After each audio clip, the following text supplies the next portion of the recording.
Hey, beautiful, and welcome to the Healthy High Podcast.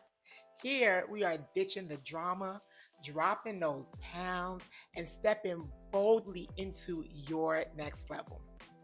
I'm your girl, Nurse Coach Smith. I am a health development coach on a mission to help African American women just like you heal, grow, and live fully in your power. I have a master's degree in nursing, and I am super duper passionate about holistic health and wellness. So I like to blend science, soul, and sisterhood to guide you through your health journey. And we do that here unapologetically. Okay? So before we dive in, here's a quick heads up.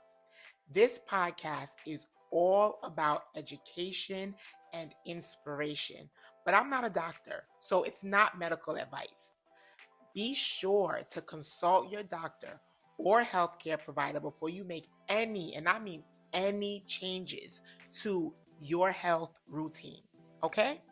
Now, if you're ready for real talk, real change, and real results, go ahead, hit that like button, drop those comments, and subscribe so you never ever miss a new episode. And wait. Be sure to connect with me on social media. Just look up Nurse Coach Smith. All right? Now, let's get into it because your next level is waiting. And homegirl, that girl at the next level, she not playing. So I need you to sit back, relax, and let's jump right on in. Hey, sis, and welcome back to your safe space to heal, grow, vibe, and repeat. I am so excited that you came back this week. Wait. Before we even start on anything, check out It's Me season. Check out my shirt. And this shirt is so fitting for this episode because it is your season, sis, and you are claiming it because you're here. So, congratulations for being here. And listen, if you are liking what you are seeing, please do not forget to subscribe, like, and put those comments. You know, I love those comments below. Okay. So, let's get started on this episode. I am trying to stick to my 30-minute time. But this episode is deep for me and it's important to me and it's been tugging on my heart. I believe that this is the foundation of you becoming a healthier version of yourself. All right.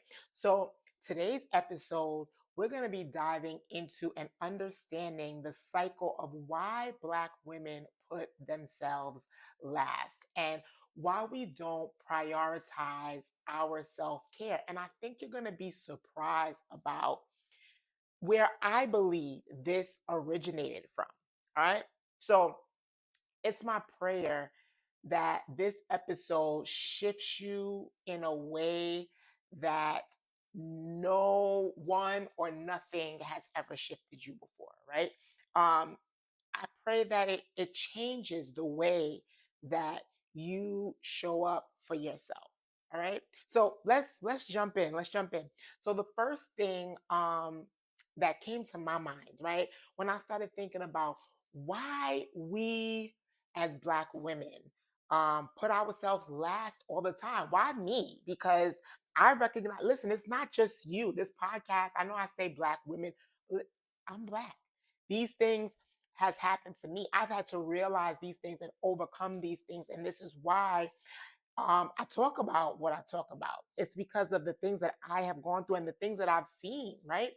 So when I started thinking about it, what came to me is our ancestors in slavery, right? And I know you're like, oh my gosh, you're taking it back to slavery, but it's important to go backwards so that you can make progress in your future. So let's start with a little bit of Black history, right?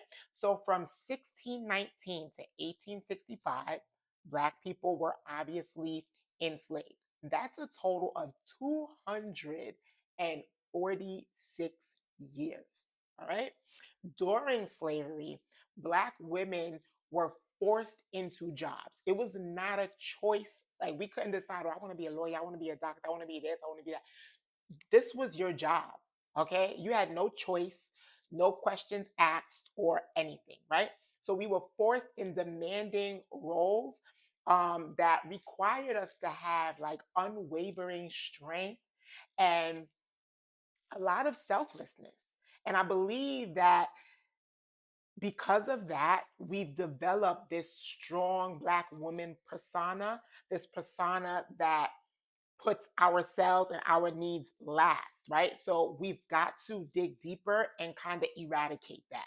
All right. So let's talk about the three main jobs that Black women held during that 246-year period and how it might have contributed now to this new identity of strong, I will keep putting it in quotes, right? Strong Black woman.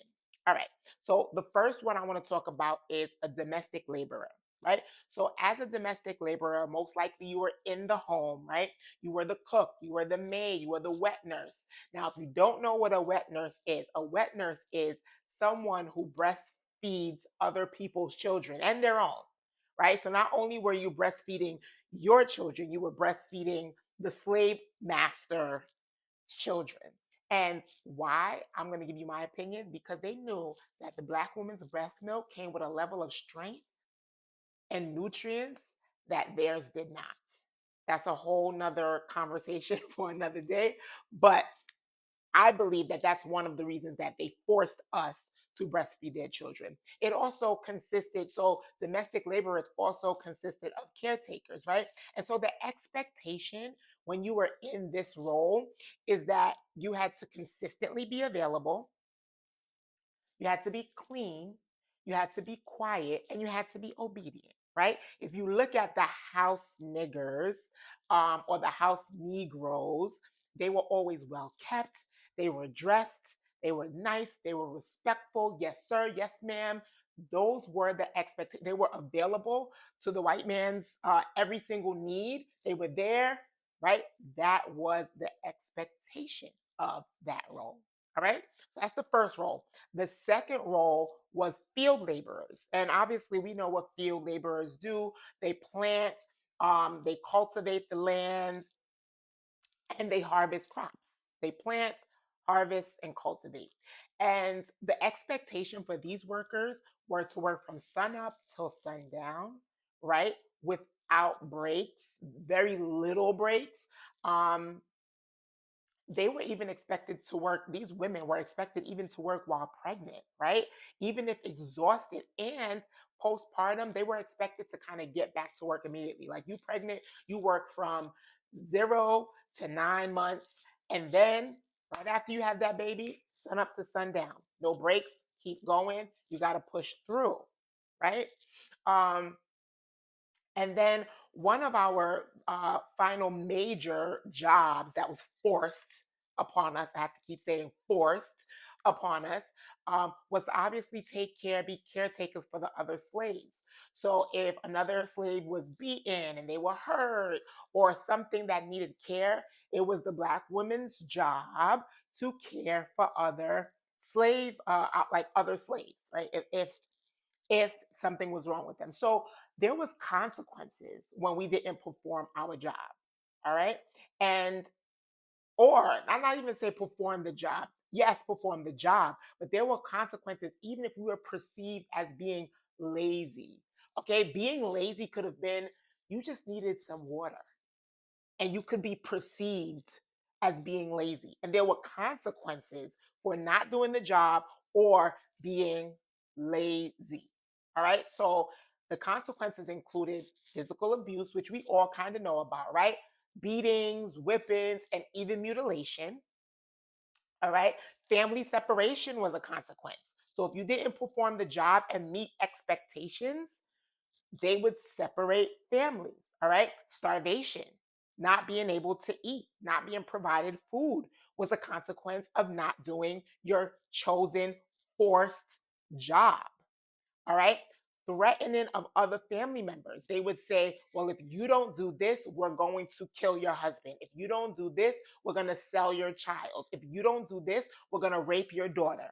right? They would threaten your other family members if you did not perform these jobs and meet certain expectations.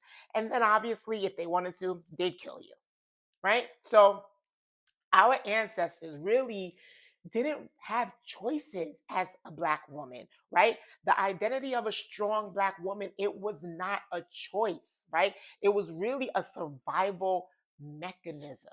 And I need you to understand this, that our ancestors did it not because they wanted to, but because they really did not have a choice. And most importantly, they wanted us to survive. All right. Really, really understand that. And then post slavery, right?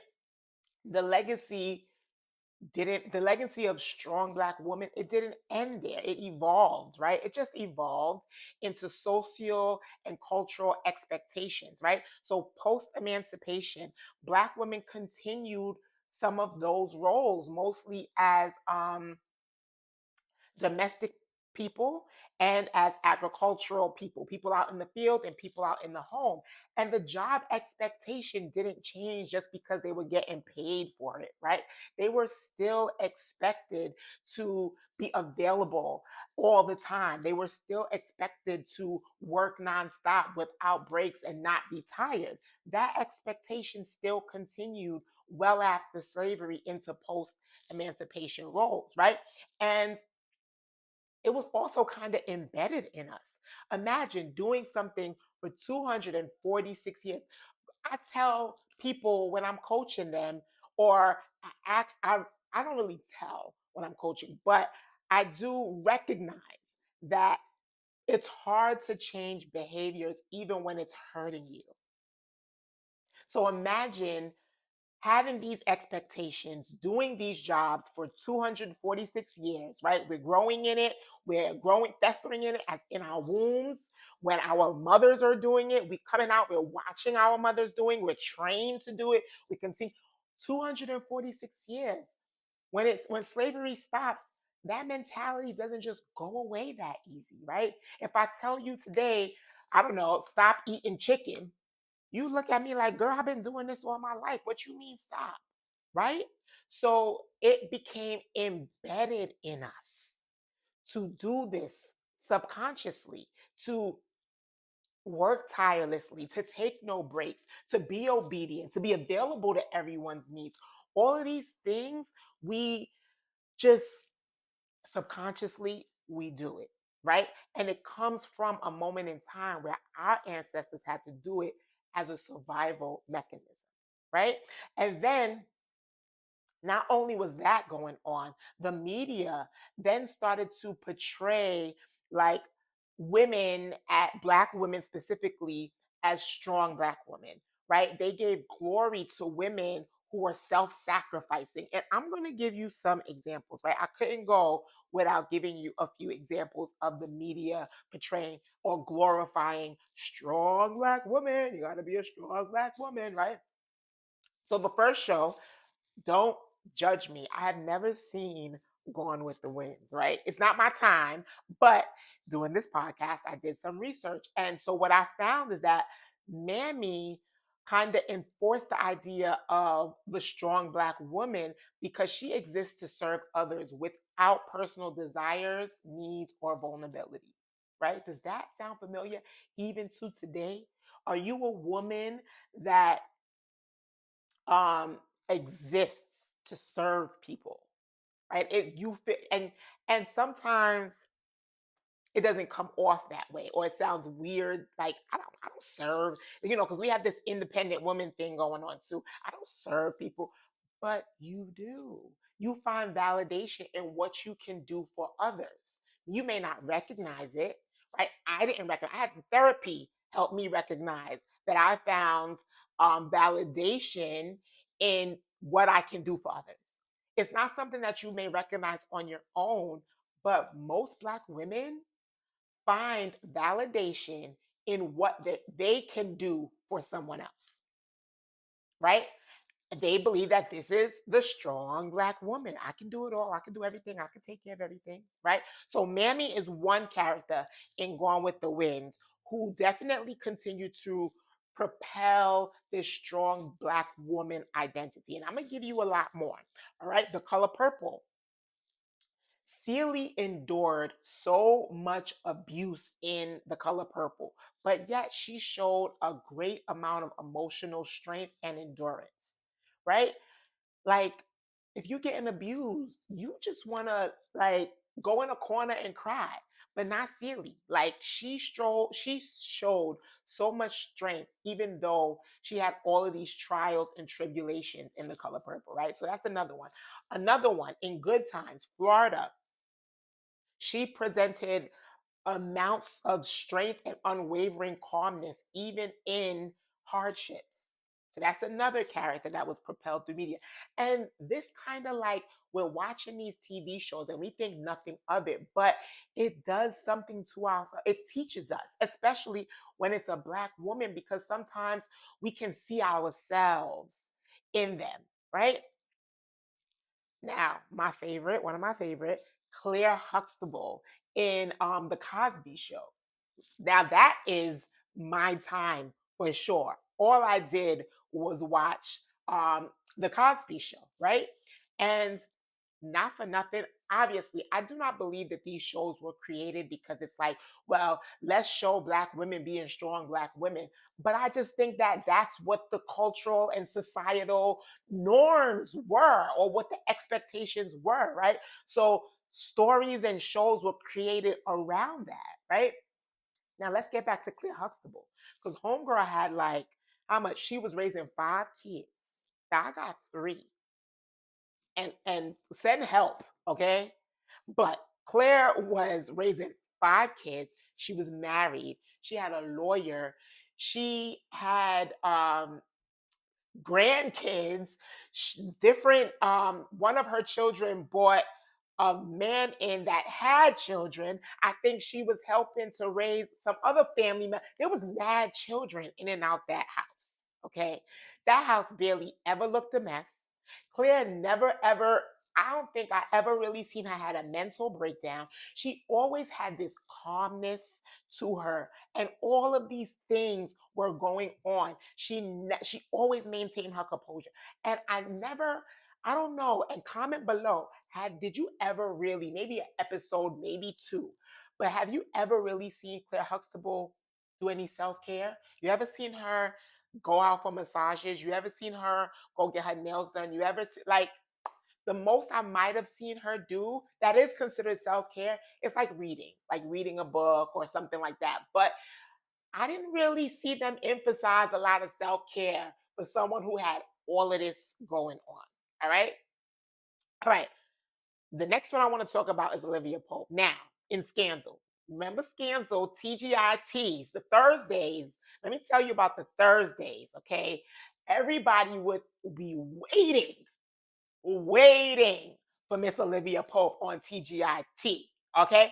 And if you went online after the episode and you ain't watched it yet, it was mad spoiler alerts. Used to be mad at, listen, don't leave me out on this. Everybody, y'all know when Scandal was going on, it was crazy. Scandal mania. But back to the bottom line, right? In Scandal, right? Olivia was a political fixer, right? She was fixing everything. She was solving everyone's problems, but she was never ever dealing with her own pain, her own emotions, her own trauma, right? And she was sleeping with a married man.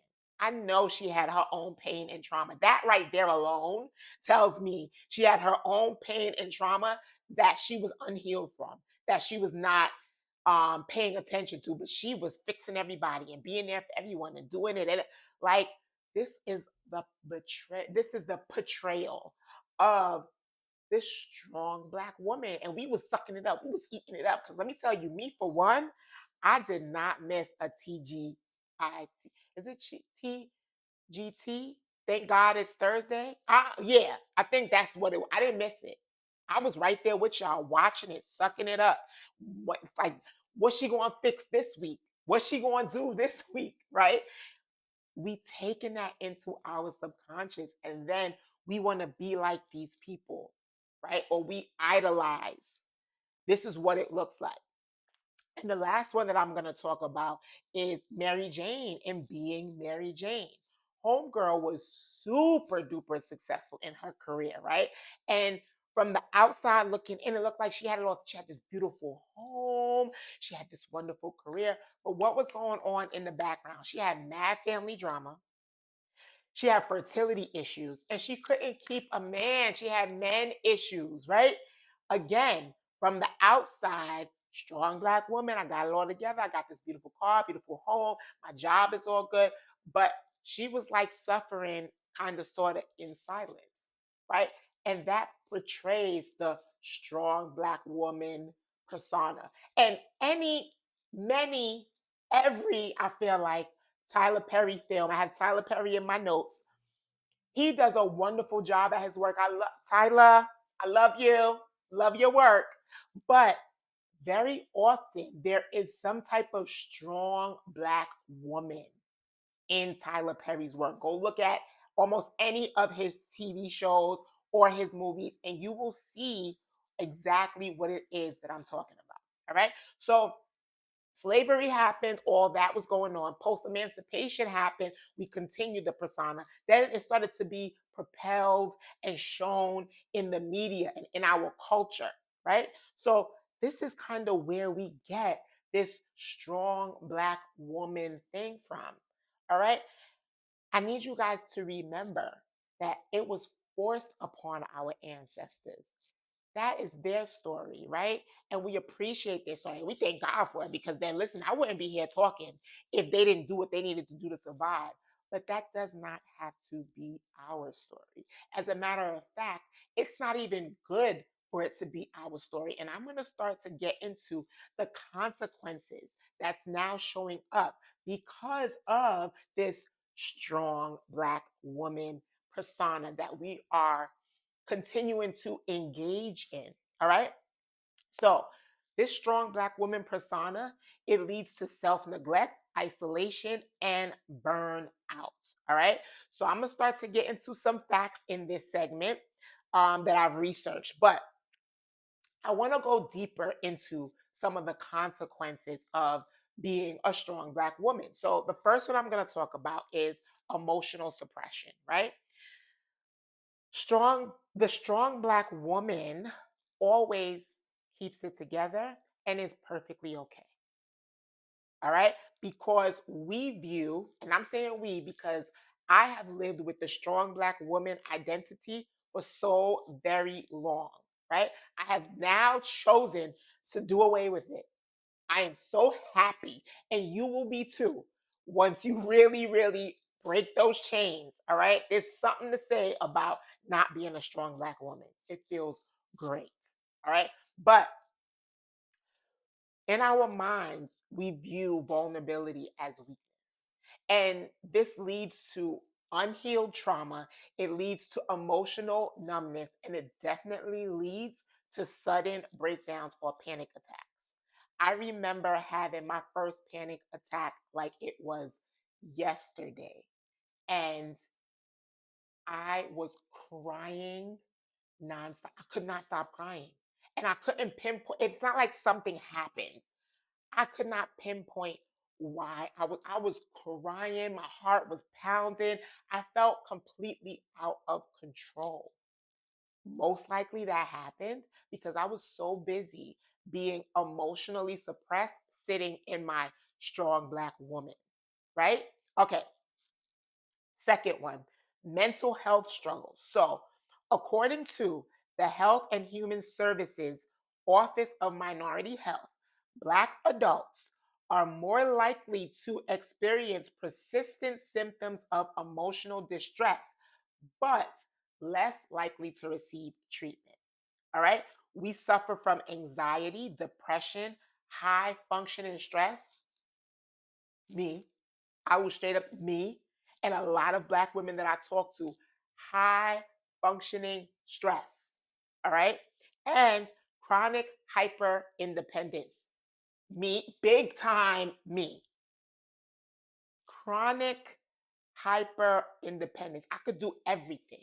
I don't need nobody to do nothing for me. I could do everything for myself. I could do everything for you. I could do everything for her. I could do it all. We gotta stop with that. All right. So when you're a strong black woman, or when you take on that strong black woman identity, you feel like it's a weakness to seek mental health. While I would say now we are talking a lot more about mental health, so we are starting to slowly but surely break that stigma. But a strong black woman, or someone who considers themselves a strong black woman, believes that it's weakness to seek help for my depression, my anxiety. I'm not depressed or anxious. That's weakness. This is the persona that the strong black woman portrays. All right? So your physical health starts to break down when you are a strong black woman, or believe that you are a strong black woman. All right? So because of self-neglect, Black women face higher rates of chronic illness. So here are some stats. According to the CDC, nearly 60% of Black women over the age of 20 are classified as obese. 60%. 10 people in a room, six of them will be obese. That's a lot. That's more than half. All right?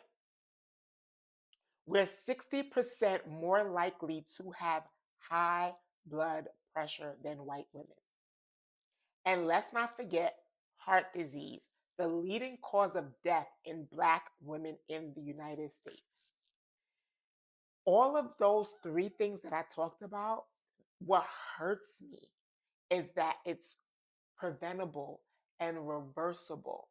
And these are the things that we are dying from. These are our sisters. These are our mothers. These are our aunts. These are our grandparents. These are our best friends. These are even you and me, right? Like, why should we allow?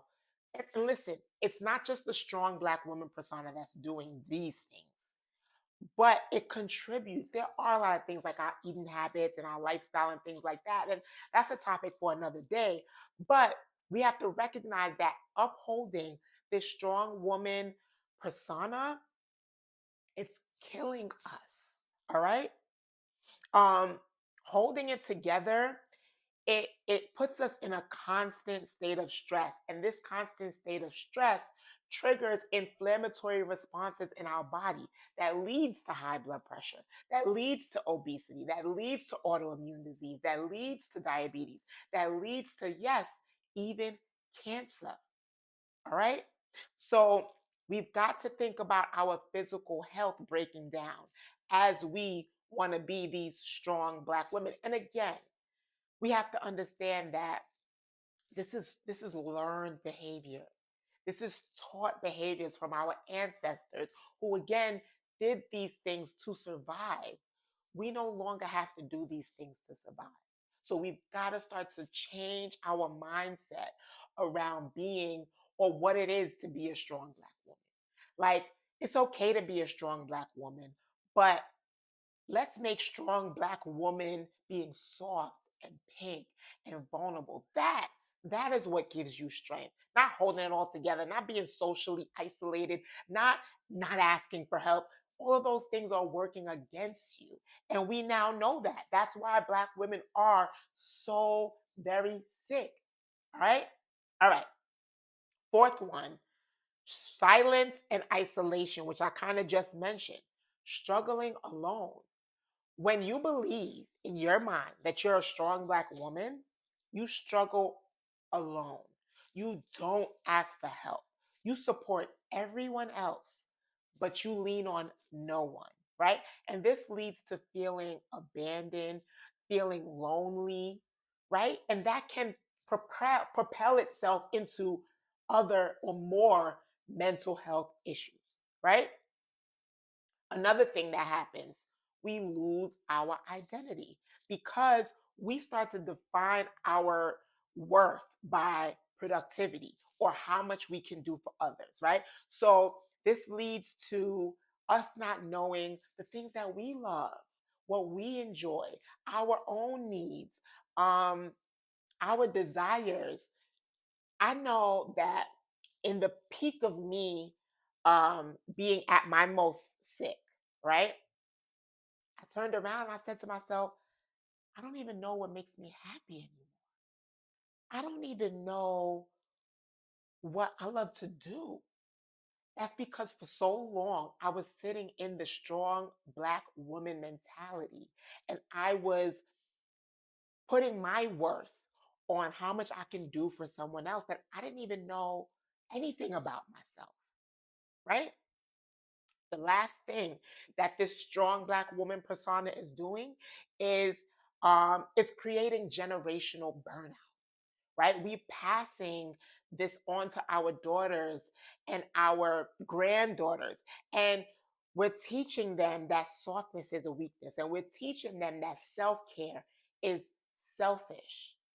And it's so far from the truth, right? The truth is that we cannot pour from an empty cup. We cannot pour when we're burnt out. You're not supposed to be pouring from an empty cup. And you're also not supposed to be waiting for someone else to pour into your cup. It is your job, okay, to pour into your cup. And once your cup is full, people get to enjoy the overflow. You're not even supposed to be pouring from your own cup. Your cup is supposed to be overflowing so much that people can get from that overflow. And how do you get that overflow? By pouring into you first. Why is it that we pour into everyone else before we take care of ourselves? I can tell you why. Because this is learned patterns and behaviors that we were forced into from slavery. We got to break the chain. I know you feel like I'm repeating myself, but that's how important this is for you to understand that this is embedded in us, right? So we have to be intentional.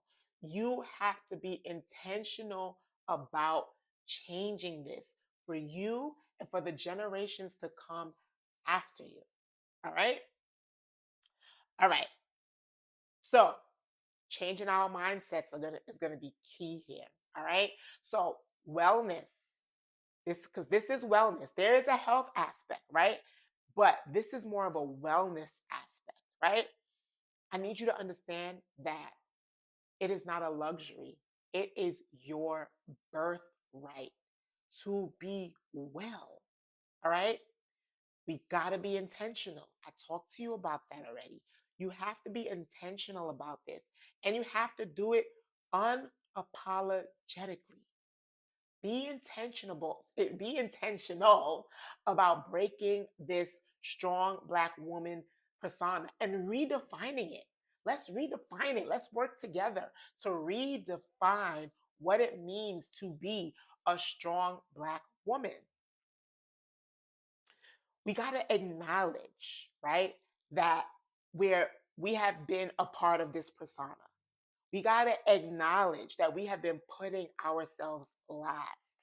And then we have to slowly schedule more and more time for self care and putting ourselves first. We have to recognize that this is new territory for us. We've been doing this since 19, sorry, not since 19, since, let me go back, since 1619, start of slavery. We have been strong Black women since 1619.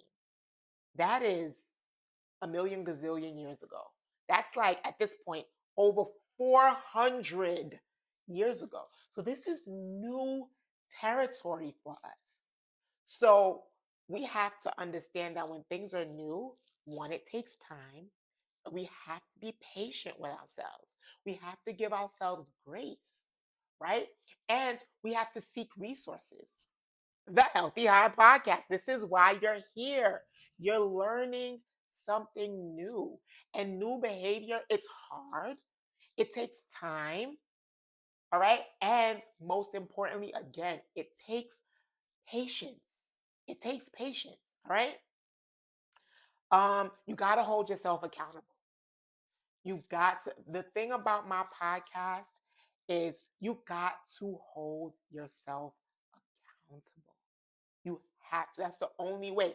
And then you got to look to the right, look to the left, hold your friends accountable, hold your mom accountable, teach your mom something new, right? Teach your daughters, teach your children, teach them something new.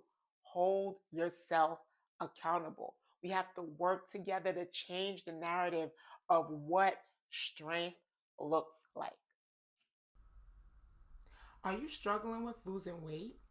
Feeling lost in your purpose, or just overwhelmed and burnt out? You are not alone, sis. Hey, girl, hey. I'm Nurse Coach Smith, a health development coach dedicated to empowering African American women to heal, grow, and reach their highest potentials. With my master's degree in nursing, I combine evidence based practices with holistic approaches to help you navigate your health journey your way. I help you get to the root of what's holding you back emotionally, physically, and spiritually so you can reclaim your power, protect your peace, and feel whole again. Scan the QR code on the screen or click the link below to schedule your free consultation call. Did you hear me? I said it was free.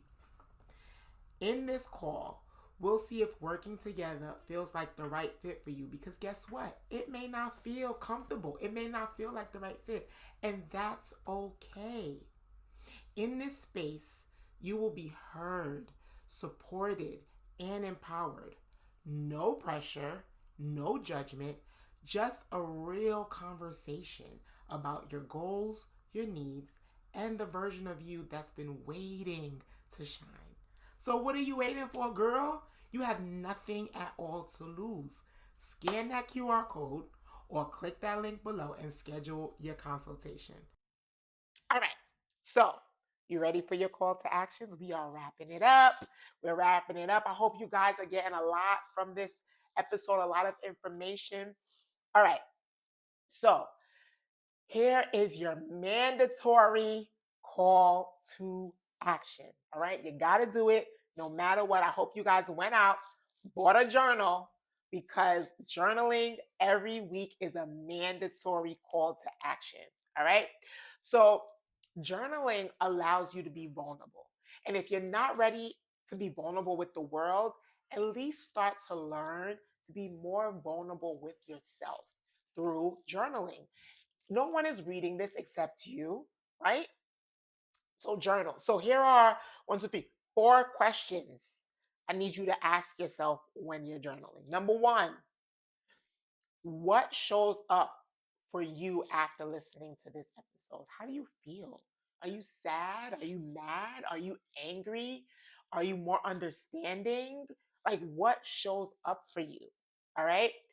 Second, how are you participating in this strong Black woman narrative?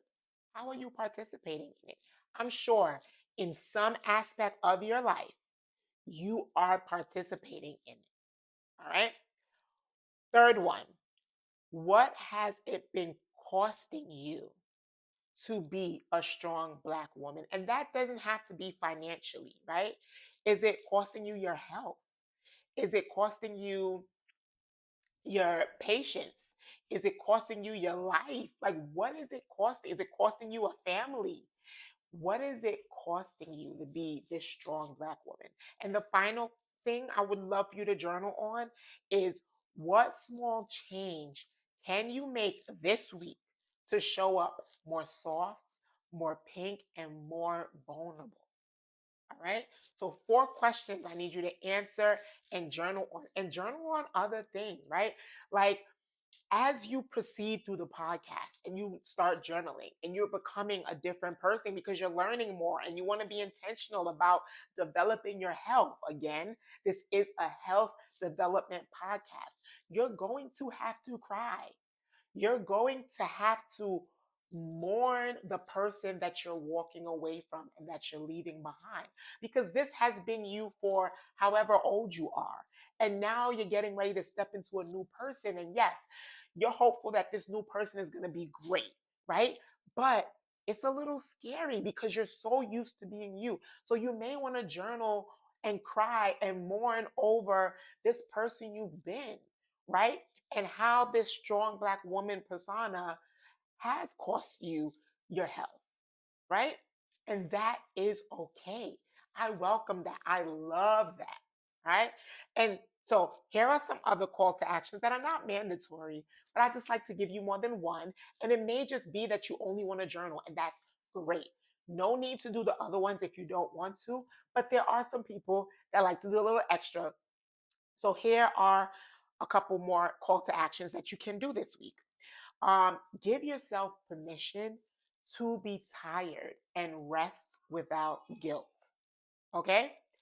Block off an hour throughout the week to exist without obligation.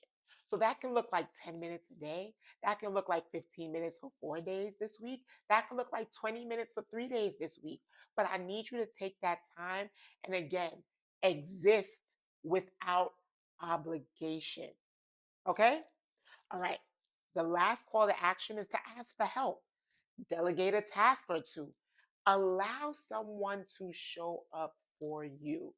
Now, for me, this was one of the hardest things, allowing someone to show up for me, because I am kind of cuckoo crazy where it's like, if you don't do it like how I do it, it's wrong. I had to change my mindset around that. Just because someone doesn't do something the exact way that you do it doesn't mean that it's wrong. We got to think about the end goal of the task that we're asking them to do, right? And allow people to show up and do for you. Like, it's okay. All right? Black women we deserve so much more than survival. We deserve to be thriving, right? Our ancestors did it because they were surviving. We now recognize that it's becoming more harm to us than good to us. And we are in a position to do more than survive because of them. And I thank them for it. But that's their story. Again, that does not have to be your story. You deserve to be thriving, not just surviving, right? If you hear nothing else in this message, hear that. You, my beautiful queen, you deserve to be thriving, not just surviving. All right? All right. Now, before we wrap this up, because I think I'm probably running into 30 minutes now, I want to give you 3 affirmations this week. The first one is, my worth is not measured by my productivity. All right? Your worth is not measured by your productivity. The second one is, it is not my job to be everything for everyone. You know what your job is? To be everything for yourself.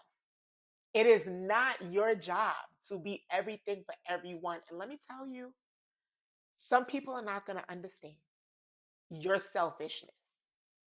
And that's okay. People have the right to feel how they want to feel. People have the right to do what they want to do. It is your job to assess that. And then you make a decision on how you proceed forward with said person, depending on the things that they say and the things that they do in their life. The people that love you will understand when you can't show up for them this time. They will understand that you have to show up for yourself in this moment, and they will love you regardless. And the people that don't understand, well, maybe they don't need to be in your inner circle as much. The journey to developing healthier habits can become a little isolating sometimes. You can look around and find out that, you know what, me and this person no longer gel. Me and this person no longer works. And let me tell you, there is nothing wrong with that, because guess what? It's me season. It's about you. And if people who don't understand that or have a problem with that, you can say bye. Bye. All right. And the last affirmation is, and this one is my favorite, I give myself permission to unlearn what no longer serves me. A big part of my podcast is unlearning behaviors that no longer serves you. And it doesn't make those behaviors bad. At one point in time, it served you. It was good for you. This point in time, no longer. New chapter, right? When we're reading books, when we are reading books, they have chapters, right? Is it a bad thing to turn the page into the next chapter? No, the story goes on. There's more to learn, there's more to do, there's a different way of doing things, right? Turning the chapter or removing things from your life that no longer serves you is a beautiful thing. A beautiful thing. So I want to repeat that one.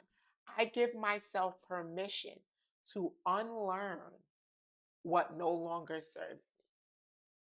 All right, guys. So, this is the end of this episode. And if this episode hit home for you, or if you feel like you've learned a lot, please subscribe, like, comment below, share it. Share it with your aunt, share it with your friends, share it with your sister. This is a community and we are all doing this together, all right? We are healing, we are growing, we are vibing out, we are loving on each other. So share it with someone that you think can definitely benefit from the episode. And if you have questions, put it below. And or if you don't want to put it below because it is a little personal, I get that. Please feel free to email me at the Healthy High Podcast at gmail.com. And I can't ever forget to tell you guys to follow me on all socials, Nurse Coach Smith. Follow me, see all my day-to-day antics. I post sometimes, sometimes I don't. Don't judge me. I'm not somebody that posts every single day. Life is life in. I got a lot going on. So sometimes I don't get to social media every day, but follow me anyway because I do put up things. I put up my meals and little ideas and things that could help you and benefit. And could help you and things that you can benefit from. So that is it. Again, thank you guys for tuning in this week. I hope to see you back next week. In the meantime, take care of yourself, sis. Peace out.